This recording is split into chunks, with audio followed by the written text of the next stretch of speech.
Good morning, students. How are you? Good morning to all. Welcome to the chemistry lecture. I am here Vikram Raj Purohit to teach you chemistry. For the class 12th, we are continuing the chapter amines, and in this chapter we had studied IUPAC preparation methods and physical properties, and we had started the chemical reactions of amines. And in this continuous sequence, we are studying the second that is chemical reaction. Okay, students, and the heading is this is the chemical reactions. Okay, chemical reactions of amines. In this we are studying carbyl-amine reaction. This is also known as isocyanide reaction or isocyanide test. It is also known as isocyanide test, or it is known as carbyl-amine test or reaction. Okay, students, in this reaction we can identify these reactions are given by primary aliphatic or aromatic amines. Carbyl-amine reactions are only given by primary aliphatic or aromatic amines. कौन देते हैं ये? Primary aliphatic aromatic amines ही देते हैं. तो aromatic भी primary है और एलिफेटिक भी क्या होगा? This primary. Okay, that means it can give by RNH2 or it can given by aryl group NH2, that is benzene ring के साथ NH2 जुड़ा हुआ है. तो ये चीजें इसके कार्बाइल अमाइन रिएक्शन और टेस्ट देते हैं. Hence, to identify primary aliphatic or aromatic amines, we can use this reaction. Okay, this is the distinguish for the primary from secondary tertiary amines. Secondary tertiary amines से अगर आपको primary का पता लगाना है तो प्राइमरी अमाइंस क्या देते हैं? कार्बाइल अमाइन रिएक्शन देते हैं. Secondary and tertiary amines doesn't give this test, doesn't give carbyl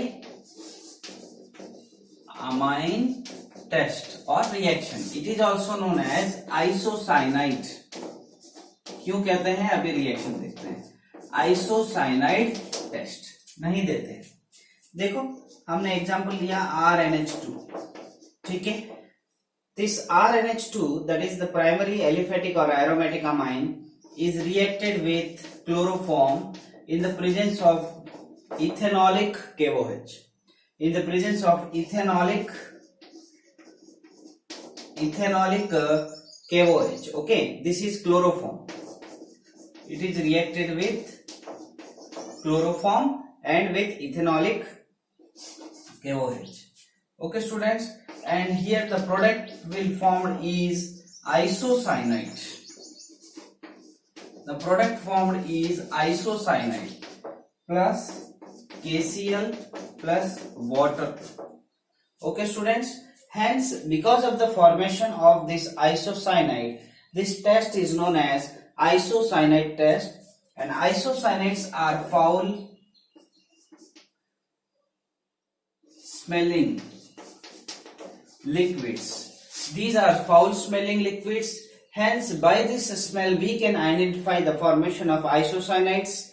Hence, this reaction is only given by primary aliphatic or aromatic amines. Secondary tertiary amines doesn't give carbyl amine test or isocyanide test.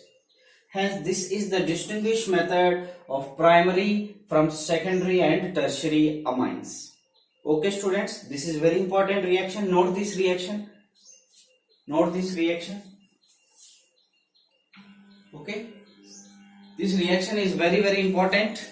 This reaction is asked in the board examinations, and for that it is very important. These all chemical reactions includes the distinguish from 1 degree, 2 degree, 3 degree. 1 degree amines को 2 degree amines को और 3 degree amines को किस तरीके से हम separate कर सकते हैं, उनके केमिकल डिस्टिंग्विश टेस्ट भी हम साथ में पढ़ रहे हैं। हो गया। नेक्स्ट देखिएगा, आइसोसाइनेट बनाए इसलिए आइसोसाइनेट टेस्ट बोलते हैं इसको, ठीक है। Carbyl test is also known as isocyanate test. याद क्या रखना है, प्राइमरी और सेकेंडरी रिएक्शन देते हैं। सेकेंड रिएक्शन उसके मतलब कार्बाइल अमाइन के बाद reaction with nitrous acid, reaction with nitrous acid. देखो नाइट्रस एसिड के साथ 1 डिग्री डिफरेंटली रिएक्ट करते हैं, एरोमेटिक डिफरेंटली रिएक्ट करते हैं, मतलब 1 डिग्री में एलिफेटिक डिफरेंटली रिएक्ट करेंगे और एरोमेटिक भी डिफरेंटली रिएक्ट करते हैं। सेकेंडरी टर्शियरी जो है वो भी डिफरेंटली रिएक्ट करते हैं। तो हम स्टार्ट करें नाइट्रस एसिड।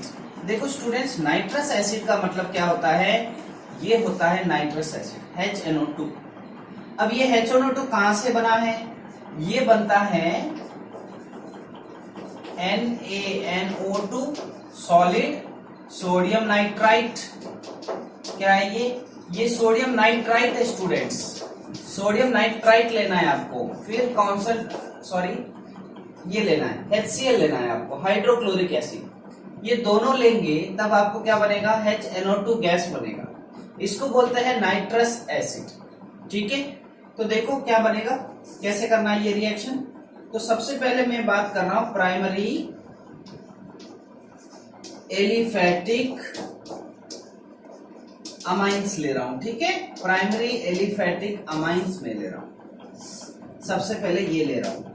अब प्राइमरी एलिफेटिक अमाइंस में क्या होता है, RNH2 होता है। ये है प्राइमरी एलिफेटिक अमाइंस, जिसमें R क्या है, एलिफेटिक ग्रुप है। और इसका रिएक्शन मैंने करवा दिया है, देखिएगा NaNO2 क्या ले लिया मैंने, NaNO2 ले लिया है प्लस HCl मैंने ले लिया है, ठीक है। ये क्या है, सोडियम नाइट्राइट और HCl, this combinedly will form HNO2। तो यहाँ पे HNO2 लिखेंगे तो भी काम चल जाएगा। तो ये इससे रिएक्ट करेगा तो RN2 plus Cl minus 1, this is known as alkyl diazonium salt. क्या है ये, एक तरीके का डाइएजोनियम सॉल्ट है। तो डाइएजोनियम सॉल्ट है, डाइएजो का मतलब होता है N ट्रिपल बॉन्ड N। यहाँ पे क्या है, N triple bond N group जो है वो डाइएजो ग्रुप होता है। इस पे प्लस चार्ज आ गया है और इस पे माइनस चार्ज आ गया है। तो this is known as diazonium salt. क्या है ये डाइएजोनियम क्या है, सॉल्ट है, ठीक है। This further react with water to give, देखो यहाँ पे ये जो है वाटर से जब रिएक्ट करेंगे तो अल्कोहल बनेगा, साथ में N2 रिलीज करेगा, प्लस देखिएगा ये Cl है तो यहाँ पे वापस क्या बन जाएगा, HCl। देखो स्टूडेंट्स, इंपॉर्टेंट चीज क्या है कि यहाँ पे क्या रिलीज हो रहा है, N2 रिलीज हो रहा है। इस N2 रिलीज होने से हम क्या एस्टिमेट कर सकते हैं, the release of N2 can used for the estimation of amino acids plus proteins। इन दोनों का एस्टिमेशन में हम यूज में ले सकते हैं इस नाइट्रोजन को। The nitrogen nitrogen is used for the estimation of amino acids plus proteins, ये नाइट्रोजन। हेंस स्टूडेंट्स, कहने का मतलब ये है कि ये जो डायजोनियम सॉल्ट है जो वाटर से रिएक्ट करेगा तो अल्कोहल बनेगा, and this nitrogen which is released can identify that this is a primary aliphatic amine, and this nitrogen is used for the identification of primary aliphatic amines। इसका मतलब primary aliphatic amines आपने starting में लिया है। अब ये जो nitrogen है it is used for the estimation of amino acids plus proteins. Clear? Next, if you take primary aromatic amines, if you take primary aromatic amines, then the formed is, that is R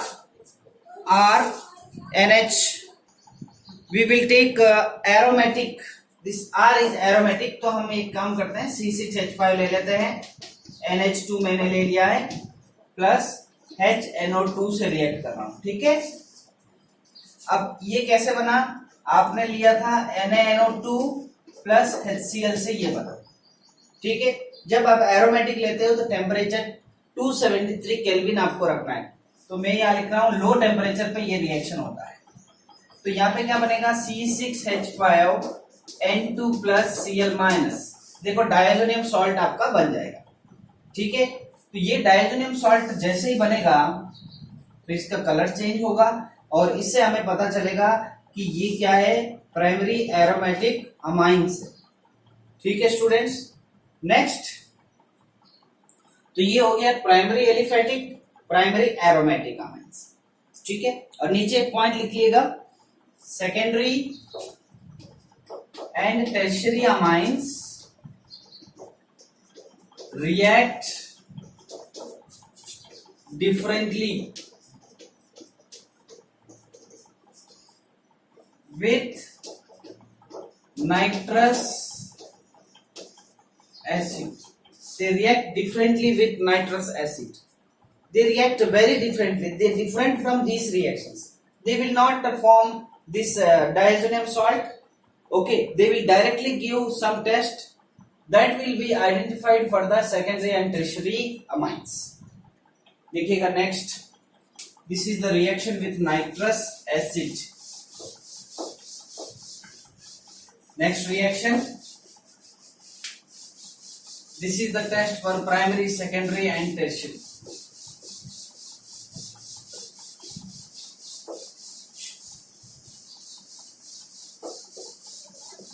Next देखिएगा, next test, reaction with, this is very important test, very important test, aryl sulfonyl chloride,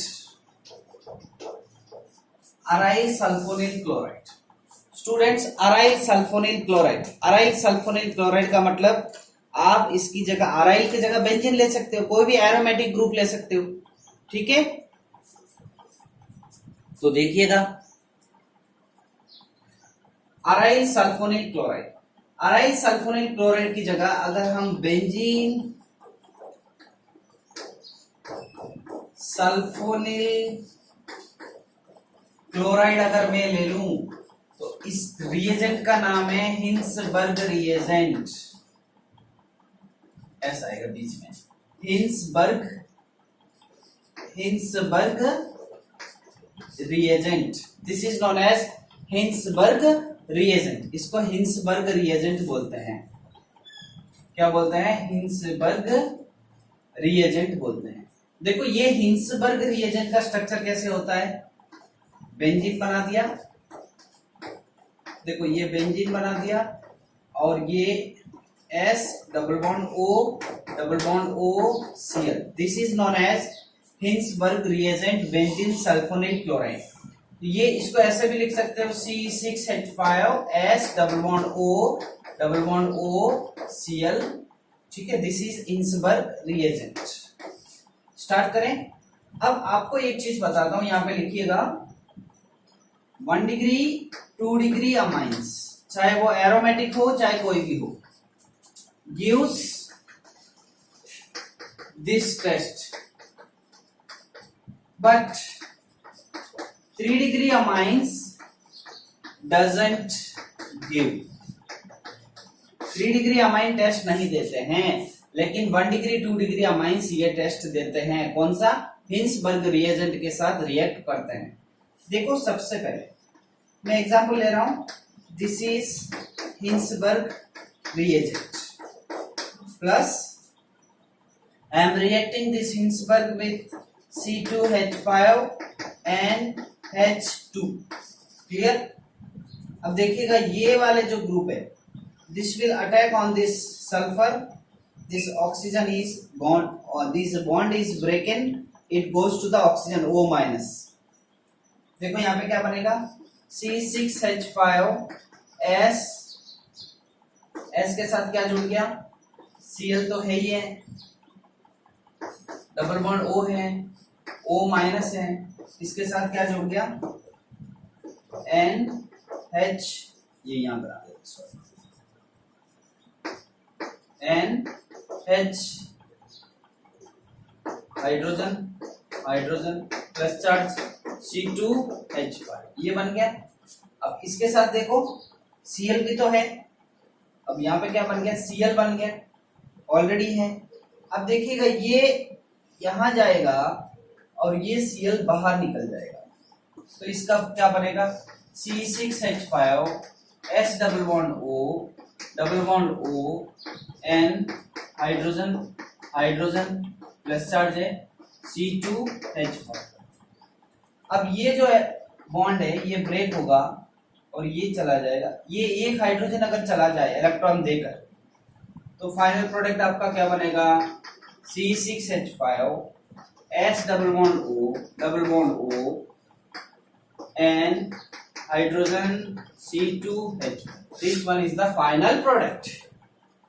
ठीक है, N ethyl sulphonyl benzene sulphonyl, ठीक है, sulphonamide क्या होगा, ये N ethyl benzene sulphonamide होगा। ठीक है, तो देखो कैसे रिएक्शन हुआ। एक और एग्जांपल ले लेते हैं अपन, इसको नोट करो।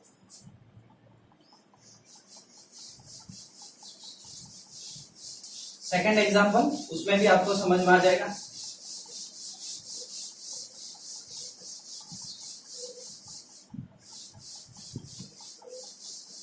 देखो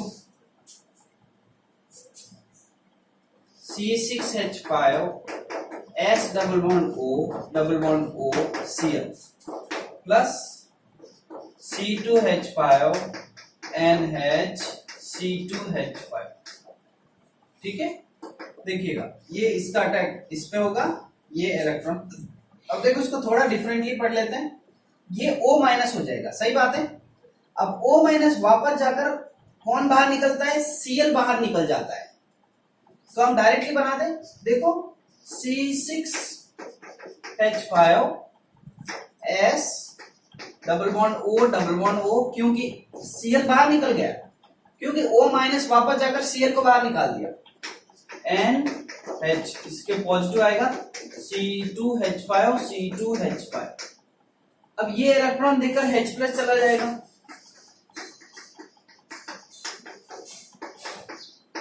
N C2H5,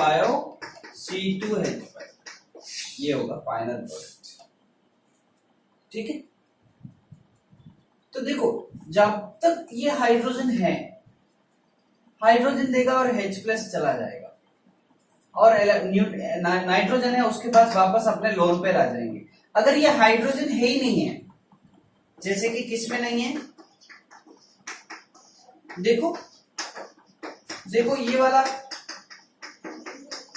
देखो, ये वाला देखो, देखो इसके पास हाइड्रोजन है ही नहीं है। अगर हाइड्रोजन नहीं है तो जब इस नाइट्रोजन के ऊपर प्लस चार्ज आएगा उसको स्टेबल कौन करेगा, कोई भी नहीं कर पाएगा। Therefore, this 3 degree amines doesn't undergo this reaction with benzene sulfonyl chloride. It doesn't undergo reaction with benzene sulfonyl chloride. Okay, students. Hence, 3 degree amines can be distinguished from 1 degree and 2 degree by the Hinsberg reagent. एक और बात बताता हूं, यहां पे देखो ये product बनेगा और प्राइमरी से कौन सा प्रोडक्ट बन गया था, लिखो ये साइड में है ना, double bond O nitrogen C2H5 है ना, और हाइड्रोजन, यही था। This is the primary product, this is secondary product, tertiary doesn't react. तो देखो बेटा प्राइमरी जो प्रोडक्ट बना है, this is soluble in alkali. लिखो प्राइमरी से जो भी प्रोडक्ट बनेगा that is soluble in alkali. Secondary से जो भी प्रोडक्ट बनेगा that is insoluble in alkali. Insoluble in alkali मतलब बेस। ऐसा क्यों हुआ? यहां पे क्या है? H+, सॉरी हाइड्रोजन है। ये कैसा ग्रुप है? ये इलेक्ट्रॉन डोनेटिंग ग्रुप है, सही है। ये इलेक्ट्रॉन डोनेट करेगा, ठीक है। इसका मतलब ये जो है इन दोनों, ये जो लोन पेयर है इस पे लोन पेयर बढ़ेंगे तो इसकी एसिडिटी बढ़ेगी। This is electron donating group. If the electron donating group is present, if electron donating group, this is acidic in nature because this hydrogen is acidic and this acidic H+ की capacity कौन बढ़ा रहा है? यहाँ पे C2H5 बढ़ा रहा है, क्योंकि that is electron donating group. This is electron donating group and it will increase the acidity of this hydrogen. Hence this is, अगर किसी की एसिडिटी ज्यादा है तो वो बेस में क्या हो जाएगा? सॉल्युबल हो जाएगा। ये बात क्लियर है। लेकिन यहाँ पे देखो हाइड्रोजन नहीं है, यहाँ पे हाइड्रोजन नहीं है, दैट मीन्स ये एसिडिक नहीं है, hence it is insoluble in alkali. And 3 degree तो रिएक्ट ही नहीं कर रहा है benzene sulfonyl chloride Hinsberg reagent के साथ। देयरफॉर अगर आपको 1 डिग्री, 2 डिग्री और 3 डिग्री अमाइंस को अलग अलग करना है, पता लगाना है, तो हिंसबर्ग रिएजेंट आप यूज कीजिए। It is the best method to distinguish 1 degree, 2 degree, 3 degree. 1 degree product is acidic, hence it is soluble in alkali. 2 degree product is insoluble in alkali because it is a non-acidic, and 3 degree doesn't react with Hinsberg reagent. Therefore, we can distinguish 1 degree, 2 degree, 3 degree by the Hinsberg reagent. What do you mean by Hinsberg reagent? Benzene sulfonyl chloride is a Hinsberg reagent. Clear है? आगे बढ़े students, this is very very important. Nowadays this benzene sulfonyl chloride is replaced by para-toluene sulfonyl chloride। para-toluene sulfonyl chloride से replace किया है इन चीजों को। मतलब benzene sulfonyl chloride की जगह पैराटोल्यूएन सल्फोनिल क्लोराइड यूज कर सकते हैं, ठीक है, हिंसबर्ग की जगह। चलो students, next chemical reactions, electrophilic substitution reactions. चलें, क्या नाम है, हेडिंग डालिएगा, इलेक्ट्रोफिलिक सब्स्टिट्यूशन रिएक्शंस। तो एक बार आपको ब्रीफ में बता दूं, हमने सबसे पहले पढ़ा carbonyl amine test. Carbonyl amine test में प्राइमरी एलिफेटिक और प्राइमरी एरोमेटिक देते हैं, बाकी नहीं देते हैं। क्या बना था, आइसोसाइनेट बना था, इसलिए उसको आइसोसाइनेट टेस्ट बोलते हैं। देन नाइट्रस एसिड में 1 डिग्री, 2 डिग्री, 3 डिग्री तीनों देते हैं। 1 डिग्री एलिफेटिक अलग से रिएक्ट करेगा, 2 डिग्री एलिफेटिक अलग से रिएक्ट करेगा, डायजोनियम सॉल्ट बनाएंगे। 2 डिग्री और 3 डिग्री ये दोनों जो है अलग से रिएक्ट करेंगे, they react differently with this HNO2 nitrous acid. Clear है? तो एरोमेटिक एलिफेटिक अलग अलग रिएक्ट करेंगे, 2 डिग्री 3 डिग्री अलग अलग डिफरेंटली रिएक्ट करेंगे, ठीक है।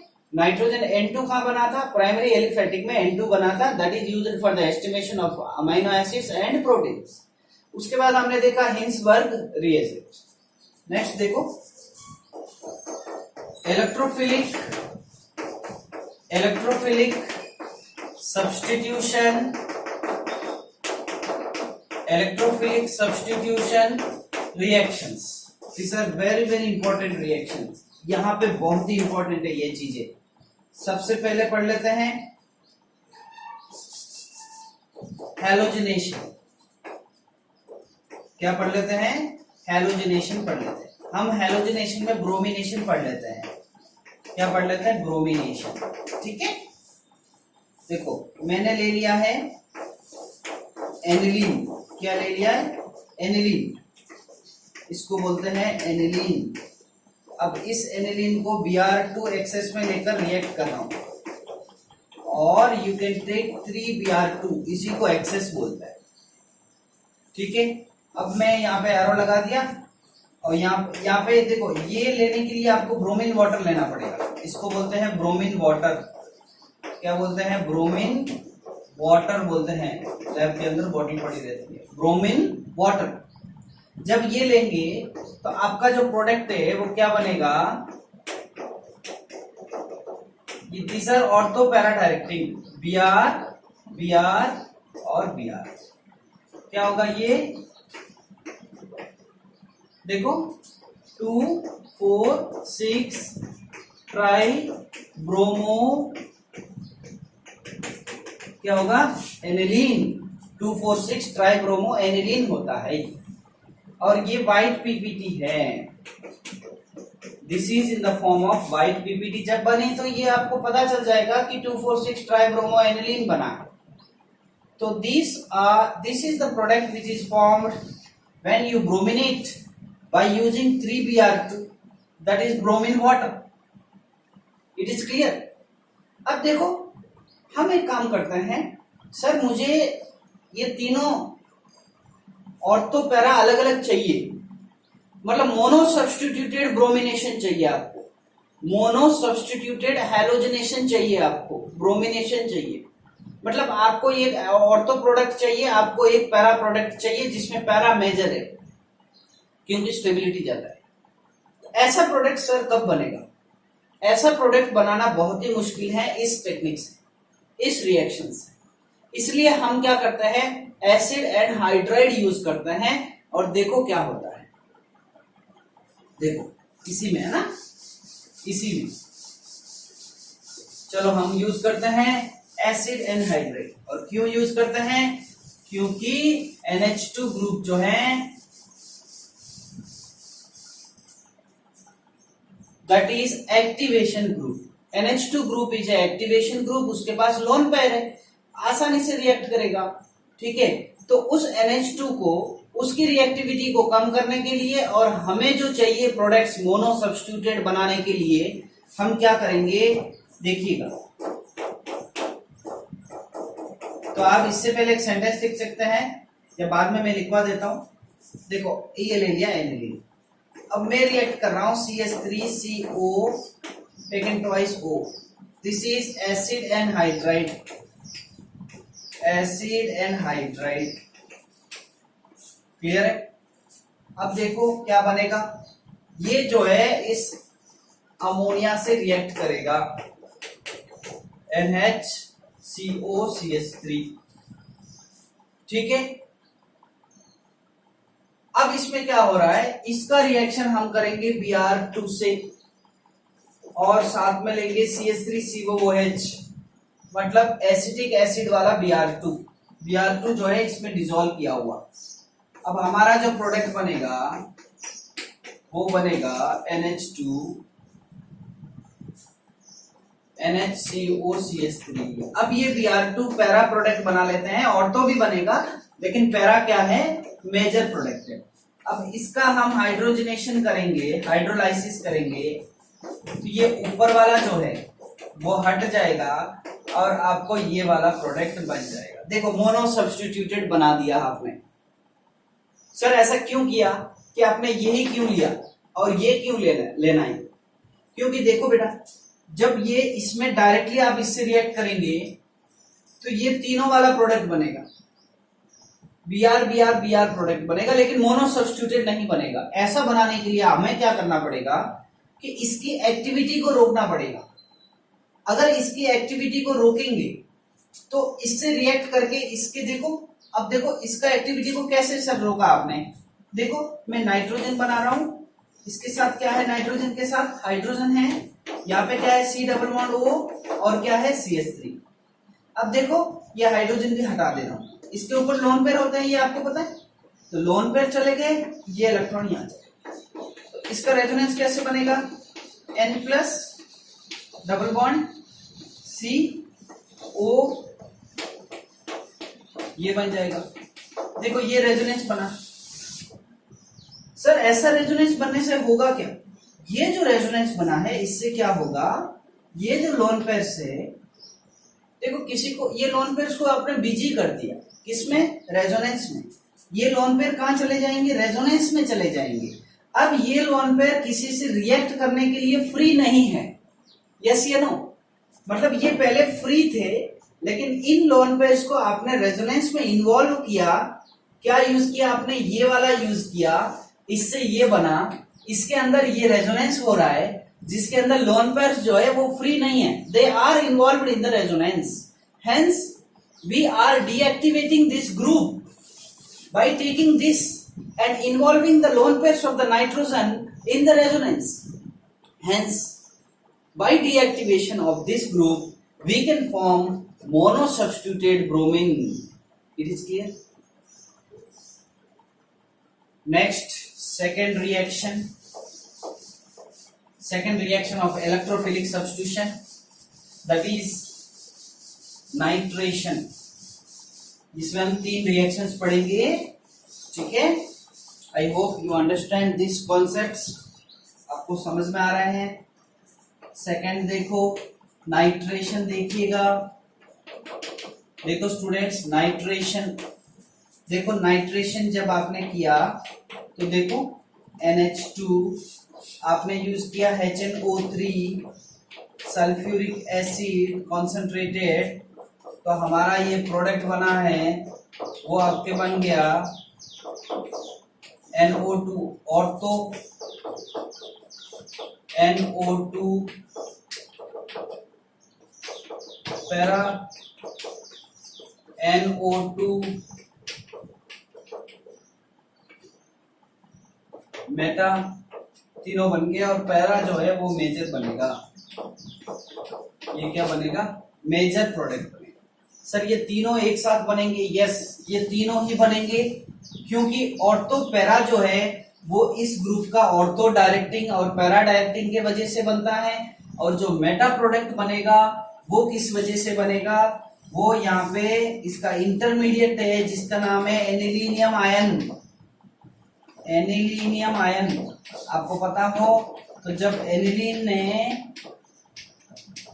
H+ को गेन किया, कहां से गेन किया? यहां से किया, तो ये बन गया,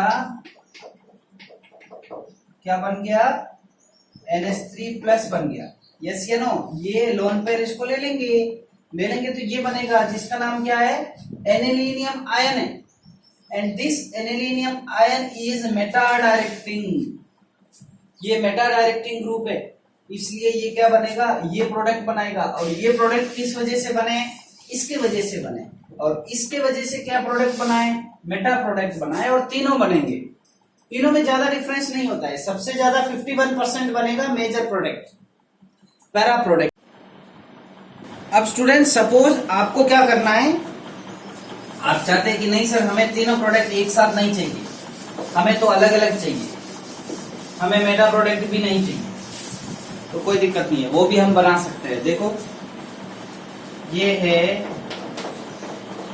एनिलीन, मैंने यूज किया CH3CO टेकन ट्वाइस O, देखो क्या बनेगा? NHCOCH3, आपने लोन पेयर्स को रेजोनेंस में इन्वॉल्व कर दिया, मतलब इस पोजीशन की एक्टिविटी को आपने खत्म कर दिया।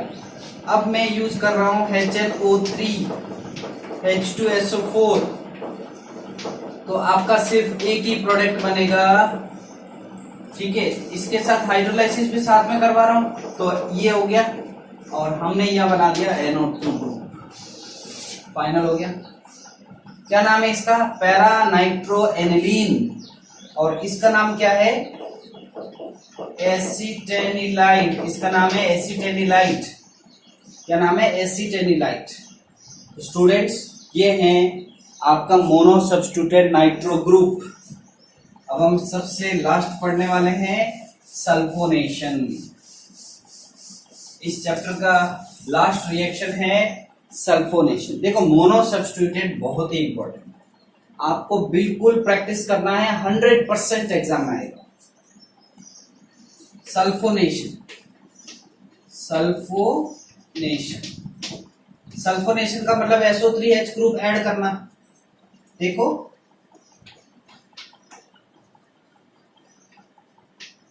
NH2, सल्फोनेशन के लिए आप क्या यूज करते हो? H2SO4 यूज करते हो। सल्फोनेशन में क्या होगा, देखिएगा ये NH, ये पूरा ये एसिड है और ये बेस है, तो ये पूरा इससे रिएक्ट करेगा, NH3 प्लस HSO4 माइनस, ये बन जाएगा HSO4, H प्लस ले लिया, NH3 प्लस बन गया। देखिएगा नेक्स्ट, अब यहां पे क्या होगा, इसको आपने हीट गरम किया 473 केल्विन पे, इसमें क्या हो जाएगा NH2 और SO3H, इसके ये जो ग्रुप है SO3H नीचे आ जाएगा और इसको बोलते हैं सल्फोनिलिक एसिड या सल्फोनिलिक एनिलीन बोल सकते हैं, ठीक है। अब देखो इसमें एक रेजोनेंस होता है जिसको बोलते हैं zwitter ion. Zwitter ion, zwitter ion का मतलब ये H प्लस यहां चला जाएगा क्योंकि ये बेस है ऊपर वाला, और यहां पे रह जाएगा SO3 माइनस। तो देखो चार्ज सेपरेशन मिला आपको, इसको बोलते हैं zwitter ion, zwitter ion. Clear है? सल्फोनिलिक एसिड, तो this is all about sulfonation. तो स्टूडेंट्स ये नोट कीजिए, बहुत ही इंपॉर्टेंट है ये। तो we had studied sulfonation, nitration, bromination. It is clear? For bromination and for the nitration, if you want to prepare monosubstituted nitro or bromination bromo, then you have to use acetic anhydride. By using acetic anhydride, the lone pairs of the nitrogen are involved in the resonance, hence deactivated, hence they can form monosubstituted product in which para is the major product. जो मैं बोल रहा हूं एक एक point आपको लिखना है, आप लिख सकते हैं। This is all about sulfonation. Last one, in which we are note डाल दीजिए। This note is very very important. एक हमने पढ़ा बेंजोइक एसिड के अंदर, in benzoic acid doesn't give Friedel-Crafts alkylation or acylation reactions because COOH group is deactivating group, meta directing group. It forms bond with AlCl3, that is Lewis acid, hence it can't form Friedel-Crafts reactions. In this respect, this aniline, this group is also formed